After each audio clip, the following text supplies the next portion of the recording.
What it is that they're doing is they're treating Shedeur Sanders like a 5th-round pick. Right. We're not covering every 5th-round pick in the NFL hoping that he gets an opportunity to be the starter on day 1. We felt like, oh my goodness, they got a diamond in the rough. Shedeur Sanders fell to the 5th round. They felt like they evaluated him there, and that's where they picked him. And they're playing the guy that they picked in the 3rd round over him because they evaluate him at a higher level than what they do Shedeur Sanders. And I get it. The Cleveland Browns are once again creating problems of their own. Their latest misstep centers on Shedeur Sanders. Ryan Clark and Dan Orlovsky have both noted that Cleveland is repeating the same mistakes. The team spent valuable draft capital and is now undermining that investment. This reflects a persistent issue in the organization's decision-making. It's not just a football decision, it's a pattern of self-inflicted setbacks. Habits and some of the traits that we saw show up in college were very prevalent this past weekend against the Rams. Holding onto the football, catching the snap and not reading the defense, kind of evaluating what the defensive line is doing, and then trying to see if you can go make a play, and that's the concern. Okay, it's 1st and 10. They want a play-action double move at the bottom of the screen. The route doesn't win, and then the protection breaks down a little bit. You're taught as a young quarterback, protection breaks down, find the closest check down. It's right there, it's 1st and 10.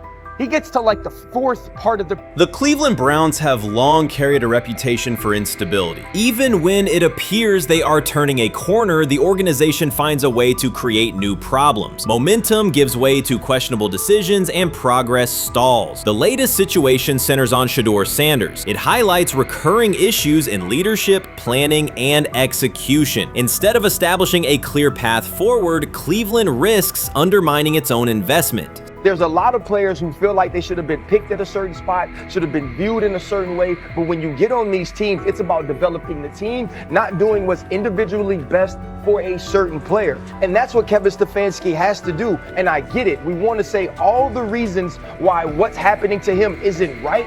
But maybe we aren't right on the way that not only the entire NFL viewed him, but now the Cleveland Browns view him as well. Shedeur Sanders was not brought in to be a placeholder or a scapegoat. He is expected to be the long-term solution, a high-upside quarterback with the tools, poise, and Sanders' pedigree to elevate the roster. The focus should be on developing him and positioning him to lead the team forward. They sabotaged it. They rigged it against him today, putting him in with 3rd and 4th stringers, 5th stringers.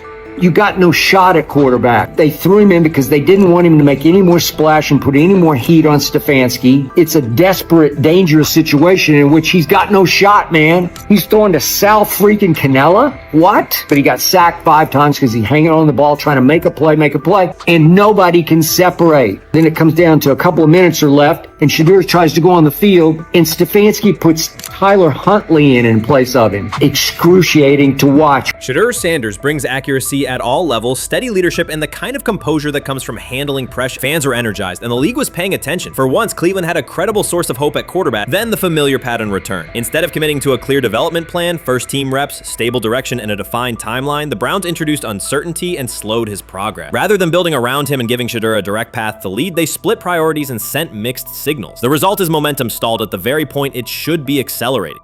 I also can't blame anybody who says, I don't necessarily trust this coaching staff to develop a quarterback or to evaluate the quarterback position. They've made some really oddball decisions at this position over the last several years, and I don't blame anybody for questioning, do these guys actually know what they're doing? I don't think that's unfair at all. The thing that I would say is that they're desperate.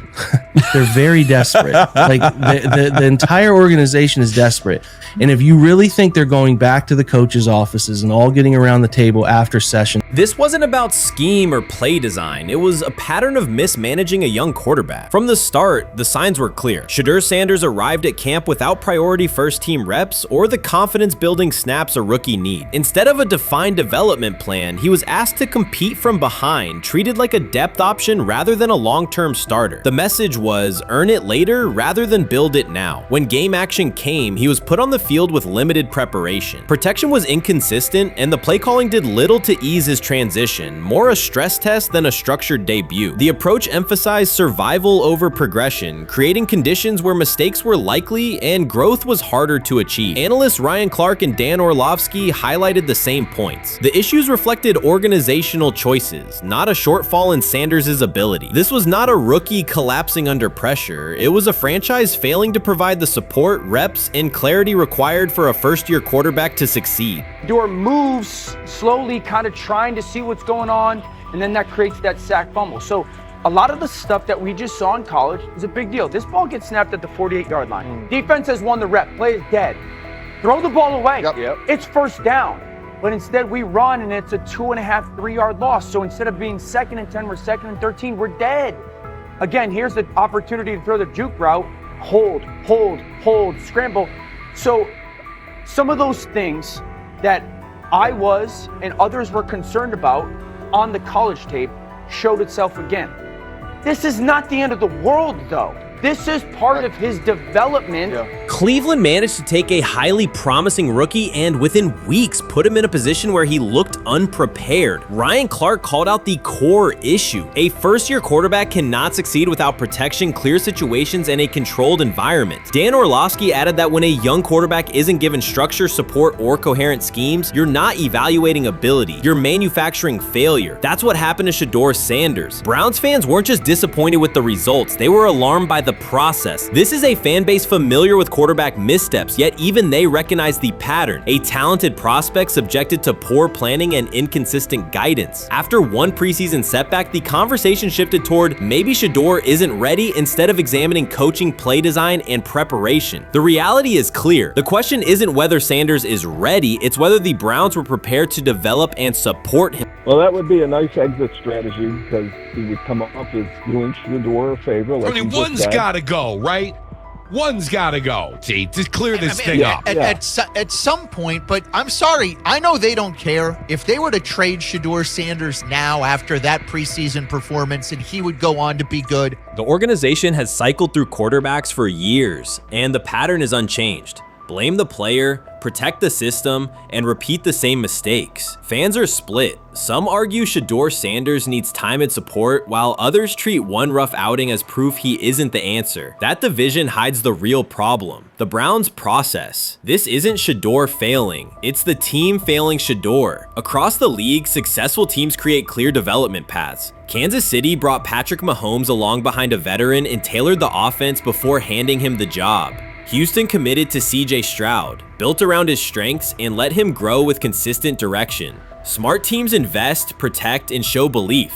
Cleveland did the opposite with Shedeur. Uneven reps, inconsistent protection, and unclear plans. Then question the outcome. That's not development, it's organizational mismanagement. These players have played a tremendous amount of football. Right. And I remember last year when Bo Nix came out of Oregon, we talked about all the easy throws Oregon creates. Right. The level of the skill players that are around him. And then we watched Bo Nix acclimate to the NFL game extremely quickly.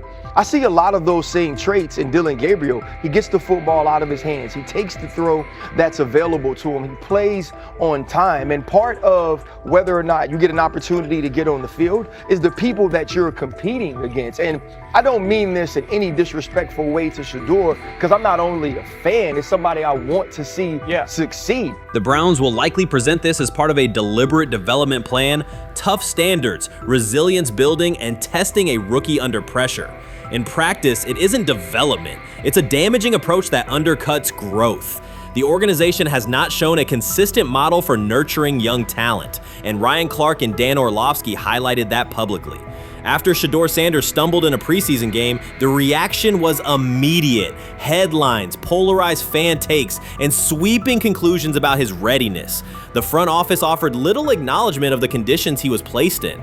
Clark's point was direct. You do not evaluate a rookie by how he looks in a setup designed for failure. You evaluate him when he's properly supported. Orlovsky explained how poor coaching choices, protection, sequencing, and role clarity can quickly erode confidence and stall development.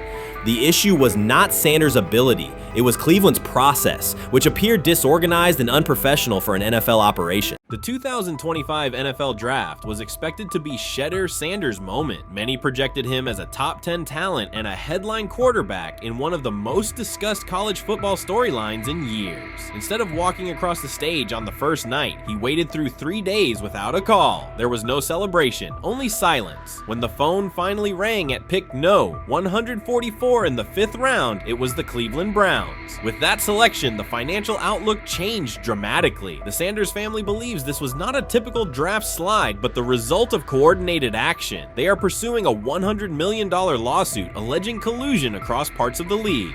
In the months before the draft, Sanders was consistently discussed among the top quarterbacks in the class. Television and digital analysts praised his poise, accuracy, leadership, and command. Scouts highlighted a 74.1% completion rate, record-setting stretches at Colorado, and his rise from an HBCU star to a national figure. Consensus expectations placed him in the first round or early second. Draft night unfolded differently. As picks accumulated, there was little indication that his name would be called. The atmosphere at his private gathering shifted from anticipation to doubt. When the Browns selected him late on day 3, projections for his first contract dropped from an estimated range in the mid-$30 million to approximately $4.6 million, with corresponding reductions in likely endorsements and long-term positioning. According to Deion Sanders and others close to the family, this was not about performance, injury, or conduct. They argue it was coordinated. Attorneys were contacted immediately. The allegation is straightforward. Sanders' value was suppressed intentionally. The family's position is that this was a calculated decision within parts of the league, not an isolated set of evaluations. The legal claims focus on communications that, if authenticated, could be significant. Internal emails, text messages, and owner-to-owner conversations. The family's representatives contend that these materials show a deliberate effort to avoid drafting Sanders in early rounds based on perceived image concerns rather than football merit. One message reportedly under review framed the decision in branding terms. Drafting Shedeur would mean inheriting the Prime brand. The complaint asserts that this view led some teams to discourage others from selecting him unless necessary, not for film-based reasons, but to avoid perceived attention and external pressure tied to his family's profile. A related thread involves speculation about team fit and willingness to play for certain franchises. Past public comments by Deion Sanders were interpreted by some as signals of an Eli Manning scenario. The family's view is that these were strategic statements, not ultimatums. They argue that rather than engage in discussion, teams chose a passive approach, no direct rebuttal, reduced contact, and a collective reluctance to invest a premium pick. If phone records and written communications corroborate coordination, these items could become central exhibits. Media tone shifted as the draft neared. Coverage that had emphasized production and leadership began highlighting intangibles, interviews, and perceived coachability. Anonymous sourcing appeared in multiple outlets, with claims that Sanders skipped combine drills out of arrogance, bristled at film critique, or told one club, "Maybe I'm not the guy for you," after a tense session. A widely cited line, "Nobody wants a celebrity backup quarterback," was voiced by Colin Cowherd and circulated as shorthand for risk. The Sanders legal position is that these narratives did not arise organically, but reflected a coordinated leak pattern that undermined his market value. The family's contention is that this was primarily about control and compliance rather than football ability. They point out that Sanders did not fail a drug test, was not suspended, and did not produce poor athletic testing. His college resume included elite stretches and significant program elevation at 2 stops. The legal claim asserts that the league's power structure resisted a high-profile player aligned with a high-profile parent coach and an independent media presence. The allegation is that teams sought to avoid the perceived complexity that would come with selecting him early. The financial impact is a core component of the damages claim. Had Sanders been selected late first or early second round, projected 4-year compensation would likely have fallen between $30 to $35 million, with immediate access to higher tier endorsement opportunities and the brand leverage that accompanies a franchise quarterback designation. As a 5th round pick, the initial contract value is a fraction of that total, and associated off-field opportunities are typically narrower. The suit reportedly seeks not only lost salary, but also the broader economic value linked to draft position, sponsorships, licensing, and the visibility that accelerates an early career trajectory. The The filing's scope, as described by sources close to the family, extends beyond the league office. It may involve media outlets, scouting firms, and specific executives if discovery shows coordination or materially false statements that affected value. The argument is that the draft slide harmed not only Shedeur, but also the broader Sanders brand, affecting perceptions of Deion Sanders as a recruiter, coach, and public figure. The family's view is that narrative construction around brand risk and celebrity backup produced a measurable economic and reputational loss. If a court authorizes discovery, the process would likely compel emails, internal draft notes, and message archives from teams and third-party intermediaries. Subpoenas could be served on media organizations for sourcing records related to anonymous quotes. That level of transparency would be unusual and could reveal how information flows during pre-draft periods. The legal theory moves beyond a single player's evaluation to the draft's integrity, whether owners or executives acted in concert to reduce a prospect's value for reasons unrelated to football performance.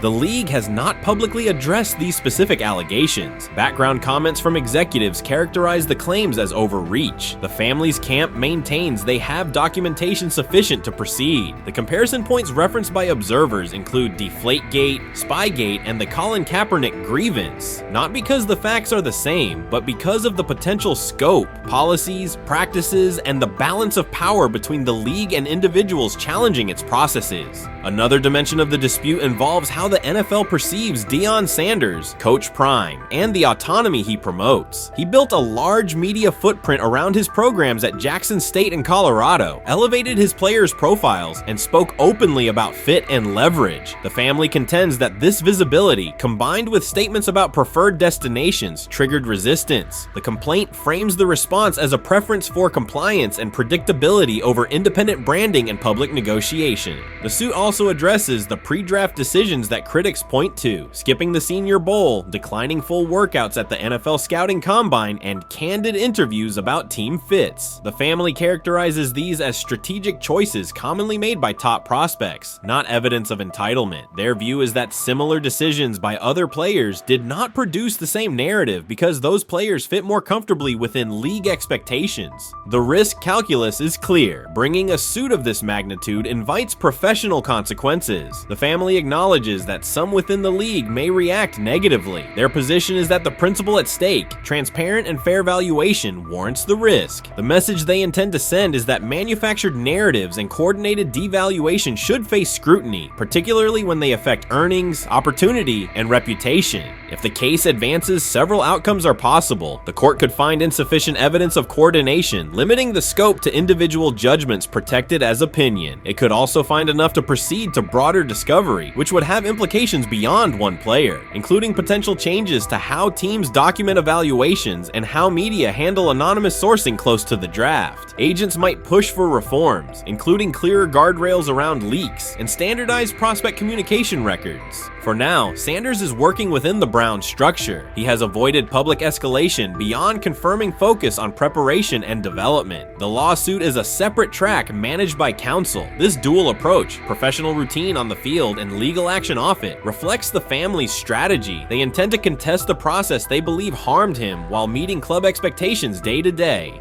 The core allegations remain consistent across their statements. A talented quarterback saw his draft value suppressed by coordinated behavior tied to branding concerns and public positioning rather than football merit. Media narratives amplified that shift, and the result was a substantial, quantifiable loss. The remedy sought includes compensation and a measure of accountability that could deter similar conduct. Whether the claims are ultimately proven will depend on documentation and testimony. If emails, texts, and call logs substantiate coordination, the impact could be significant, prompting policy review around pre-draft communications and media engagement. If not, the case may narrow to disputes over opinion, perception, and the gray areas of scouting. Either way, the filing signals a willingness to confront entrenched practices and to test in court how far the process extends beyond film and interviews. This situation has moved from speculation to litigation. It addresses control, image, and power in a system that influences careers and compensation. It also underscores how public narratives can shape market outcomes. Sanders' path now has two tracks: earning opportunities on the field in Cleveland and seeking redress off the field for what the family views as an avoidable and orchestrated loss. The questions at stake are larger than one draft slot. They touch on how the league values independence, how information is weaponized, and what recourse exists when a player believes the evaluation moved from football to optics. The answers will emerge through practice reps and, potentially, through discovery and a courtroom record.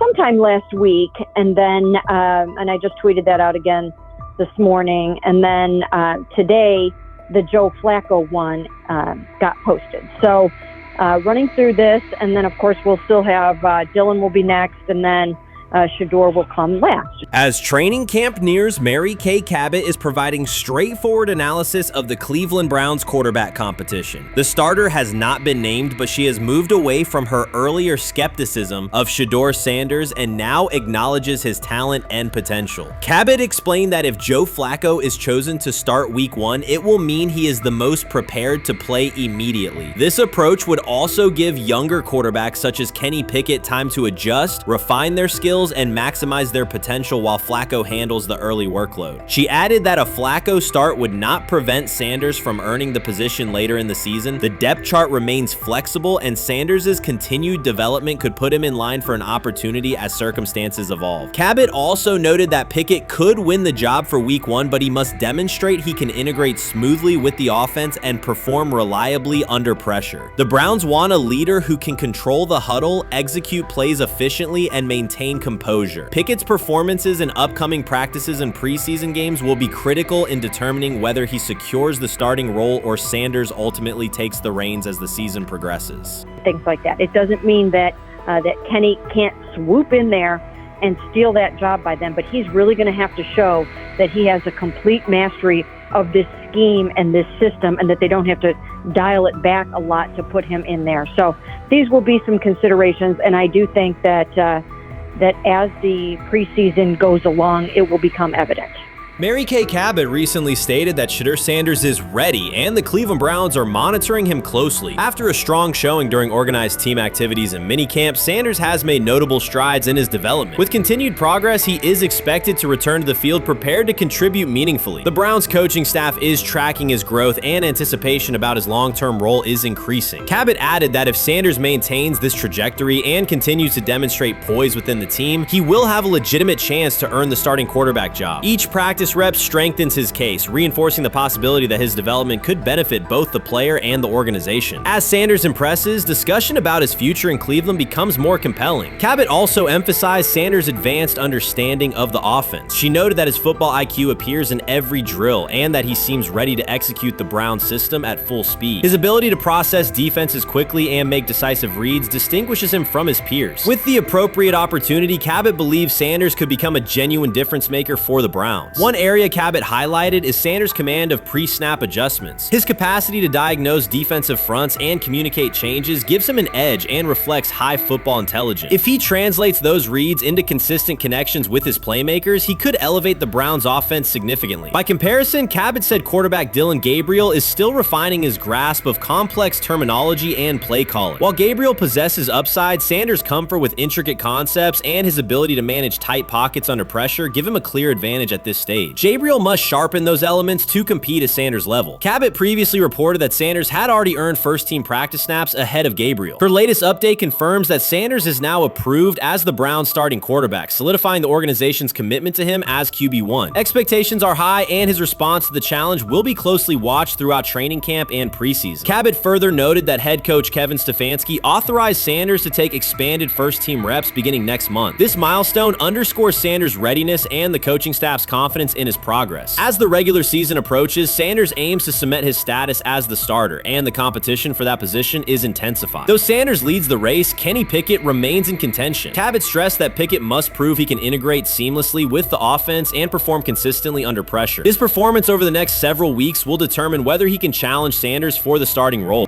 With both quarterbacks vying for the top spot, the Browns' Week 1 starter will be one of the most scrutinized decisions of the upcoming season. For now, Cabot's reporting underscores Sanders' rapid ascent, strong football intellect, and growing command of the offense, qualities that position him well to lead Cleveland's offense when the opportunity arrives. You made an interesting point. So I tend to have the drip, drip, drip. This was my Johnny Manziel theory, is that everybody makes mistakes, especially when you're young. But if I see 2, 3, 4, 5, then you've got a plumbing issue. It's not just you didn't close the faucet. So there's about 6 pieces of video in college where Shedeur was a little bit of a brat, whatever. Then there's the legendary cringy draft room. Didn't love that as a B prospect. Then there's back-to-back speeding tickets, both over 90, and a missed arraignment. The NFL is navigating unexpected headlines after a former Browns coach publicly defended Shedeur Sanders in response to reports of multiple speeding tickets. The coach's statement has sparked extensive online debate. Supporters welcome the show of loyalty, while critics question the motive. Sanders now finds himself at the center of an unforeseen controversy, and observers want to know why a Cleveland coach is standing so firmly in his corner. The story is developing rapidly and continues to draw intense attention. When it came out that he got a speeding ticket, I said it's not really that big a deal. I feel very differently about it now. Over 40 miles an hour over the speed limit, less than 2 weeks after you just got a ticket. I don't know if that's entitlement or immaturity. There's got to be some teams that are feeling very good right now that they didn't draft him. Observers are focusing on Shedeur Sanders' recent speeding ticket, treating the violation as a measure of his character and sidelining his athletic, academic, and philanthropic accomplishments. The incident, driving 15 miles per hour over the limit in a borrowed Lamborghini, has drawn sharp criticism. In response, a former Cleveland Browns coach has taken the opportunity to comment, even though the franchise is widely viewed as unstable due to its frequent coaching changes and limited on-field success. By defending Sanders, he presents himself as an authority on discipline and leadership. The statement, coming from an organization seldom praised for stability, has nonetheless attracted considerable attention across the league. You want to defend him a little bit. I thought this was an interesting take. Yeah, I thought it was really interesting that you said you were out because of the speeding tickets. To me, that's such a minor thing. You were so high on him in terms of his completion percentage in OTAs, and I thought that was a little aggressive on your part. But with the speeding tickets, I got a speeding ticket the first night of the draft, my first year there. I thought maybe I'd get the benefit of the doubt, but they gave it to me anyways. As soon as the former Browns coach defended Shedeur Sanders, social media erupted with commentary, resembling the volume of draft night coverage. Posts and opinions appeared within minutes, and criticism escalated rapidly. Detractors amplified Sanders' minor speeding violation, while supporters argued that such reactions were disproportionate to a single traffic citation. Shedeur Sanders received 2 speeding citations, and the minor traffic issue quickly drew national attention. Before considering the former Browns coach's response, it is useful to clarify the facts. Sanders, son of Pro Football Hall of Famer Deion Sanders and a current college quarterback, was twice ticketed for exceeding the limit while driving a high-performance vehicle. Commentary on social media escalated rapidly, with critics framing the incident as a significant character concern, even as the league has historically tolerated far more serious legal transgressions. Stepping into the debate, a former Cleveland Browns coach, best known for a tenure filled with losses and contested decisions, issued a strong public defense. He argued that 2 speeding tickets should not define Sanders' reputation or overshadow his on-field talent and community work, urging a balanced assessment of the player's actions. I don't love it from a 5th-round draft pick. I don't love that it happened multiple times, but I do think that this is the first time he's been away from his dad, and there's gonna be some growing pains now. Would I sell my stock on it like you are? Not because of a couple speeding tickets, especially in light of the problems that Brown's quarterback room has had to deal with legally in the last few years. I mean, this is nothing. The debate quickly shifted from 2 speeding citations to broader claims about integrity, growth, and leadership. The former Browns coach framed the infractions as moments for personal development and urged observers to view them in context. Critics responded forcefully. Some called for disciplinary action, others questioned Deion Sanders' parenting, and a few sought to discredit the coach himself, despite his professional record already being widely analyzed across the league. The reaction underscores an apparent inconsistency in public standards. Fans often overlook on-field confrontations, heated sideline arguments, and other significant controversies, yet they treated Sanders' routine traffic offenses, speeding without evidence of reckless endangerment, as indicators of serious character flaws. If such minor violations were adopted as the primary measure of morality in professional football, many players would face similar criticism. Sports media amplified the story almost immediately. Television panels dissected Shedeur Sanders' decision-making, treating 2 speeding tickets as indicators of deeper character concerns. Networks aired detailed segments under banners such as red flags and road rage, repeatedly questioning whether the citations might affect his draft evaluation. Although Sanders is already regarded as a first-round prospect, analysts emphasize that NFL teams value discipline and legal awareness when forming final assessments. Many commentators overlook the fact that other high-profile players have faced more serious offenses without similar scrutiny. Throughout the coverage, the former Browns coach defended Sanders, portraying him as a talented quarterback subjected to disproportionate criticism in a culture that expects near-perfect conduct. His argument was thorough and methodical, asserting that the traffic violation should not overshadow Sanders' skills, work ethic, or future potential. Commentators point out that the coach's intervention was not entirely selfless. He recognized the publicity potential. One day he was an overlooked figure from a struggling Browns era, the next he was a trending name across sports media. The discussion quickly expanded beyond Sanders' speeding citations to questions of image management and narrative control. Critics demanded disciplinary measures, public apologies, team sanctions, and formal statements, yet their objections seemed directed less at the traffic infractions themselves and more at Sanders' high profile, confidence, and resistance to traditional expectations. In practical terms, Sanders' brand remains intact. The coach secures renewed relevance, and the episode supplies another headline in the ongoing story of modern football. The next time Sanders is seen in a high-performance car, the debate will likely reignite, focused not on speed limits, but on the broader culture of the league. Meanwhile, new voices continue to join the conversation. Broadcaster Colin Cowherd has already weighed in, offering his own reassessment of the incident and its broader implications. Breaking news, Shedeur Sanders last night was pulled over going 100 miles per hour. All right, he clocked 101, 41 miles an hour over the speed limit in Cleveland. He will have the opportunity to fight the ticket in court. Now, I'm not exactly sure where he was pulled over, whether or not that it was in Ohio or whether or not that it was in his home state. But typically when you're going 40 over, that's flirting with the line of reckless driving. Folks, I gotta tell you, I don't understand what it is with these young men driving at absurd speed. Colin Cowherd's view of Shedeur Sanders shifted abruptly. Days after praising the quarterback's poise and skill, he appeared on air to declare that Sanders is overhyped, unfocused, and distracted by celebrity. The reversal was immediate, without any gradual reconsideration. Cowherd now frames Sanders' 2 speeding tickets as evidence of poor judgment, even though he has defended other quarterbacks facing far more serious off-field issues. The sudden, wholesale withdrawal of support leaves viewers questioning the consistency of Cowherd's criteria and illustrates how quickly media narratives can change when minor incidents receive outsized attention. This is okay. nothing. Okay. How much of this is? I mean, Jimmy Haslam has his hands all over Manziel, has his hands all over Deshaun Watson. Admitted it, man enough to admit it. I saw the reaction in the draft room when they took Shedeur Sanders. Pretty obvious it wasn't the coach and the GM's pick. How much is this? This team has 8 last place finishes in 13 years owning it. How much of this is we don't have a very good owner here like Washington, D.C. and the Commanders? Yeah, I didn't love the owner stepping in and saying, hey, you got to take this guy in the 5th round.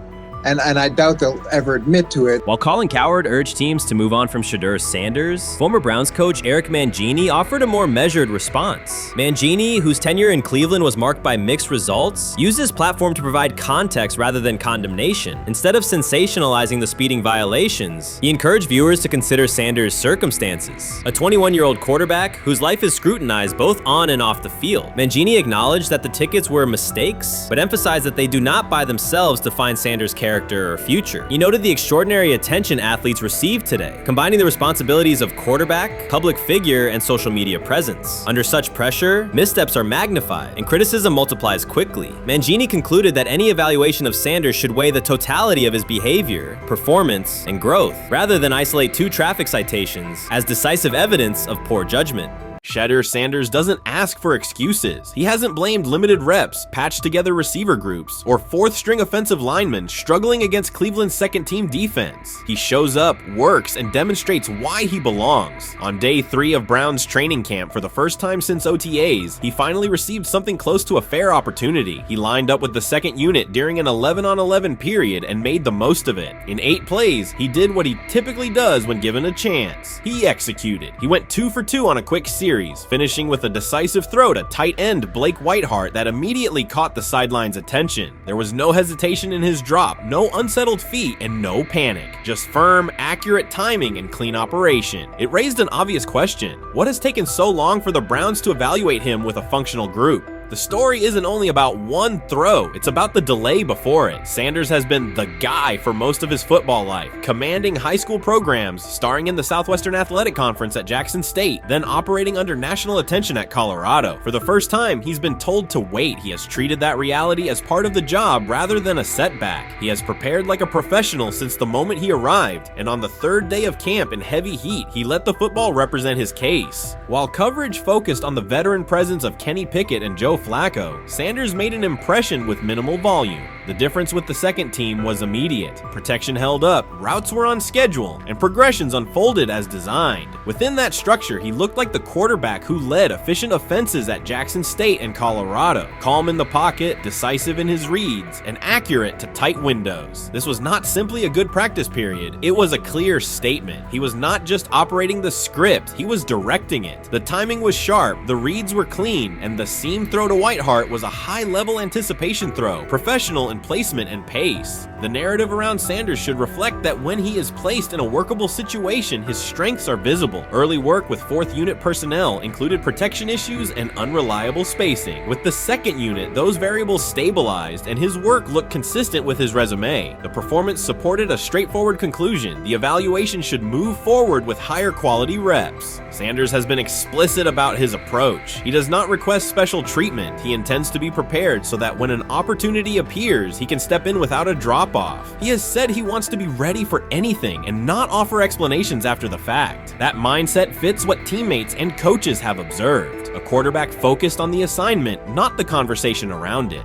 The conditions were demanding, relentless sun, heavy humidity, and a practice tempo that stressed decision-making. Many players fatigued as the session wore on. Sanders did not show signs of rushing reads or forcing the ball. He managed the pocket, reset his base when necessary, and continued to deliver on time. The path he has taken, HBCU starter in the SWAC, then Power 5 starter under constant attention, has prepared him for compressed evaluation windows. He has been under scrutiny for years. The heat did not change his process. He moved defenders with his eyes, anticipated breaks, and stepped into throws with balance. The crowd was not chanting his name, and there were no ovations. That was irrelevant to the task. He is focused on the locker room and the staff, and he is building credibility the same way he did at previous stops, by being reliable when the ball is snapped. Quarterbacks coach Bill Musgrave has emphasized ignoring external noise and keeping attention on install, footwork, and timing. Sanders is familiar with the dynamic. He has been followed by cameras and commentary since his early teens. He has experience living with attention and still adhering to routine. Under heat, with a narrow set of snaps and multiple decision points, he stayed composed and effective.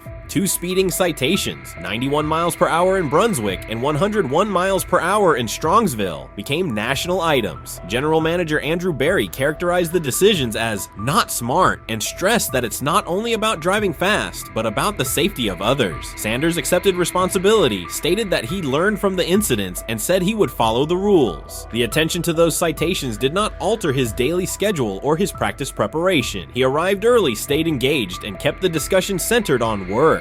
Away from the field, he spent time at Rainbow Terrace in Cleveland after a significant apartment fire, distributing supplies and checking on families affected by the incident. There was no formal media rollout around the visit. It was an instance of direct engagement with the community without publicity attached to it. That reflects the same approach he shows inside the building. Do the work first. Sanders treats each rep as if it might be his last for the day and his only chance to show a specific element on tape. He prepares for protections, cadence variations, route adjustments, and timing working with a level of detail that compresses the learning curve. When he is not under center, he studies coverages from the sideline, charts plays, and reviews video before and after practice. He writes down the next day's calls so he can anticipate checks. He has reference using virtual simulation tools to replicate snaps he does not receive physically. That is not a passive stance, it is an active attempt to reduce the distance between classroom and field. He is building relationships across the roster, not just with projected starters. He communicates with defensive backs to understand what they see and how they react to certain stems. He spends time with offensive linemen to align on cadence and protection calls. He connects with newer players away from the facility so that communication improves in practice. That is practical leadership, consistent, low visibility work that becomes obvious when the ball is snapped and the operation is smooth.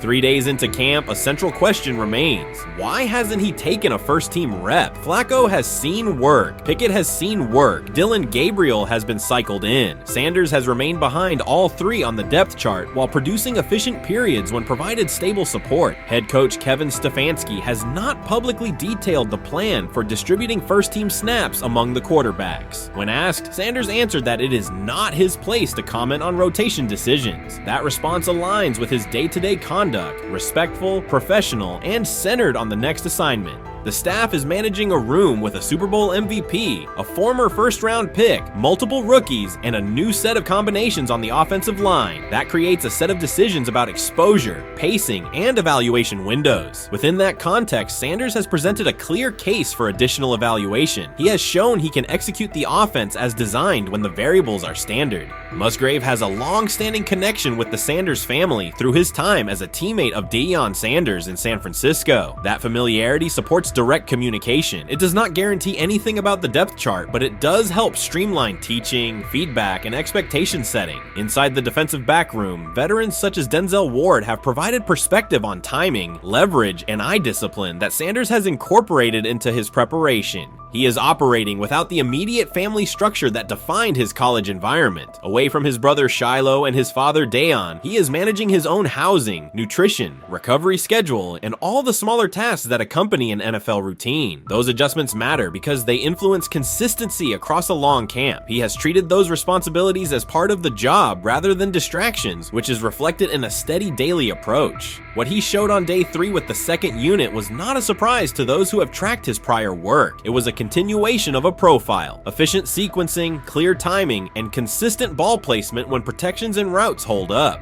The 8-play period was short, but it was enough to reinforce the point. He doesn't need a large sample to demonstrate baseline operation. He needs a fair sample to test ceiling and adaptability. There is also the matter of perception. Public attention concentrated on the speeding tickets and the general manager's response. Less attention fell on the preparation, the efficient period with the second team, or the community engagement at Rainbow Terrace. That imbalance is common in training camp narratives. Sanders has handled it by keeping his answers simple and his focus on football. He has not tried to redirect the conversation. He has done his work and waited for additional reps. The objective next step is straightforward. Expand the evaluation with higher unit personnel and standard opponents. That does not require a complete reshuffling of the depth chart. It requires allocating a defined sequence of first-team snaps so that timing with starting receivers and protections with starting linemen can be measured on tape. The staff can then compare operation speed, accuracy under pressure, red zone decision-making, and 2-minute mechanics against the other quarterbacks. That is the most direct way to clarify the competition. None of this dismisses the experience or track records of the veterans in the room. It emphasizes that the purpose of camp is to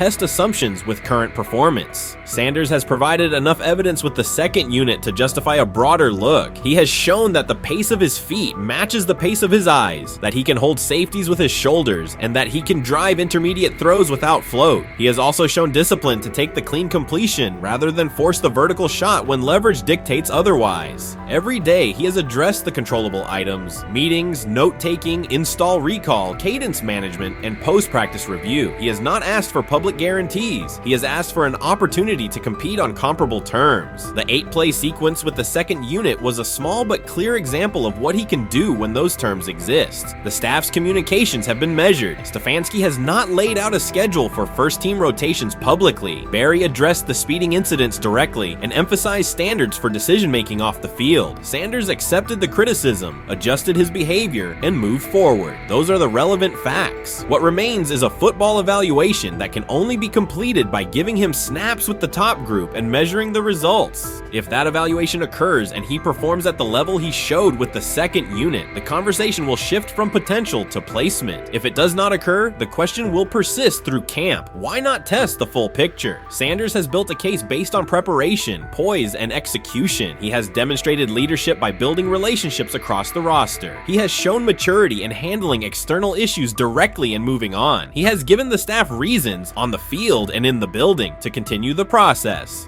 3 days into camp, he has answered everything within his control. He has shown growth, discipline, and consistent operation. He turned early fourth team disarray into learning, then executed cleanly when moved to the second unit. He kept the discussion on football when outside topics threatened to dominate. He has not tried to win a press conference. He has tried to win every rep. If he continues to stack days like this, the next step is logical. Evaluate him with the starters, document the results, and let the tape determine the depth chart. Until then, he will continue to prepare, continue to compete, and continue to present the same message through his play.